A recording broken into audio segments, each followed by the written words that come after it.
ډېر نه بریځو په مرسو راډي شوه لکه لیواني سپي ورونه ما سره ډېر ظلم شوی یو خو تاسې د الله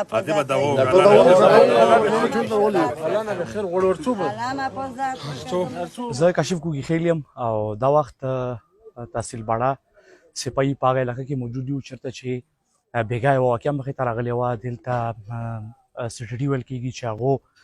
دلته یو کس چوتولو هغه چې کوم کس چوتولو هغې مور په موقع موجود وه د ریزسټنس کولو یا زوی څپولو کوشش کولو نو په دا موقع باندې سټډي کسانو هغه زخمي کړې ده په مخ لګېدلې وه په دا باندې باړې یا موږ ورته ویو چې افریدي قومونه راوتي باړې بازار کې په احتجاج دي دا موږ ته ورته وښیل وخت تر وخت یې تخیو خو احتجاج په دوران کې مقررینو یا مشرانو یا مذاکراتي کمیټې وه مطالبه دغه وه چې څو د کور له ننواتې کوي سرکار ته یې ویل سرکار راغلی په ننواتې باندې ګډان هم راوستي دوه نمایندګان هم دلته موجود دي چې څه خبرې کېږي تاسو موږ په یو نه تا نه کوم ملکم دی مو دی د ادارې دی مو دی خو په دا ادارو کې ځینې یو سړی داسې وي چې هغه چې کوم دی د ټول ډپارټمنټ د بدنامۍ سبب جوړ شي ماجلې چې کومې څپېړې ورکړي وي کم شی شو نن چې کوم دی د خیبر پولیس ټول ډپارټمنټ راغلی دی او د قبایلي روایاتو د موږ د پښتون د کلچر روایاتو په مطابق باندې هغه ننوتې له راغلی دی چونکې په بوړا کې یو خلک چې کوم دی عوام راوتي دي سره په احتجاج دي چې پرون کومه واقعه شوې وه نو پابند چې کوم دی څلور خبرې موږ چې کوم دی پولیس له ایښې وې په مذاکراتو کې چې پیله خبره دا وه چې موږ خو ته پرې یوه خبره هم نه کوو پیله به چې کوم دی دغې ماجي د ښکلا چې په کم کوله کې د ماجي بېعزتي شوې ده یا کمې ټکول شوي دي یا چې کوم دی هغې له کمې څپېړې ورکړي تاسو به چې کوم دی ننوتې کول د غېلو کې دغه رسم و رواج په مطابق باندې نو هغه الحمدلله خیبر پولیس موږ سره نن راغل د ماجي کوله له اوس به انشاءالله موږ د ماجي سره ملوېږو یا نه بعد چې کم دی کم کس چې نیولی و موږ ورته وویل چې د دغه ملک چې کم قانون کم آیین دی په کوره چا سړی چې کم دی دولت له پیش کړی شي که مجرم وي سزا ورکړو درېیمه خبره چې کم دی موږ دا خبره ورته وکړه چې د باغیر لیډیز په کلیو باندې چاپېوال دا ګوره دلته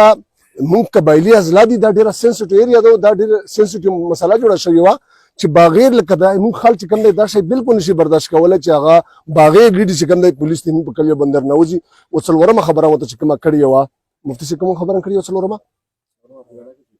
ها څلورمه خبره دا چې د کومو خلکو د ماجي له کومې څپېړې ورکړې وې یا چې کوم تکلیف ورکړی و یا چې کوم تشدد پې کړی و دې خلاف په اف آی آر کېږي نو دا څلور خبرې موږ پولیس ډپارټمنټ له کېښې وو هغه چې کوم د څلور وړه خبرې منلې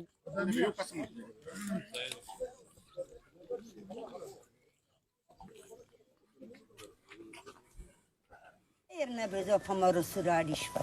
لکه لیواني سپي ورونه ما سره ډېر ظلم شوی یو خو تاسې د الله په ذات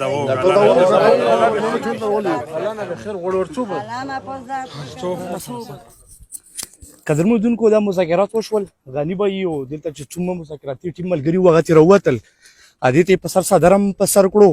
او ګډان یې مته په ننواتې کې پیش کړل دوسته پولیس ذمهوار دي دا کار خو سټډي کړی و پولیس څنګه راغلل چونکې اصل کې جوریسډکشن چې کوم دی دا ایریا د پولیس تو ذمهوار چې کوم دی په یوه ایریا کې یو واردات کېږي نو د هغې چې کوم دی ډپارټمنټ اف هیډ چې کوم دی هغه ډي پي او صاحب و ویسرا چې کوم دی دغه ایریا ذمهوار ایس ایچ او باړه و ها نو اوس تاسو څلور مطالبو کې یوه مطالبه ومنلی شوه بالکل چې کوم دی موږ ورته پهله دا ویلو چې ننوتې به کوې ننوتې هم وشوه ورې هم راوستل سودرې یې ورته په سر کړې یا نه بعد چې کوم دی په درې ورځې کې به دننه نه چې کوم کس یې وړی و هغه بیا عدالت له پیش کوي د قانون واین چې کومه دایره ده موږ هم دا خبره وکړه چې د قانون واین موږ هم منو په کورئ چې عدالتي کاروایي وشي عدالت له پیش شي که مجرم وي سزا به یې ورکړي که مجرم نه وي سړی به پرېږدي دویمه خبره ده چې په کلیو باندې باغیر لیډز پولیس چې کوم دی چاپې نه وهو دغه مسله چې کوم دی باقاعده موږ سره دا شورټي روکړله شوه موږ سره باقاعده سټامپ ورسره لیکي درېیمه خبره ده چې یوه خبره هم پکې بله شامله کړې وه چې هغه دا وه چې دا کومو کسانو په ماجي باندې تشدد کړی دی کومو کسانو په ماجي باندې تشدد کړی دی دې خلاف به اف آی آر کوو نو الحمدلله خبره هم موږ سره ومنله ټول چې څومره د بوډۍ سټیک هولډر وو ټول ناست وو او د ټولو په موجودګۍ کې دا خبره وشوه نو اوس به انشاءالله څو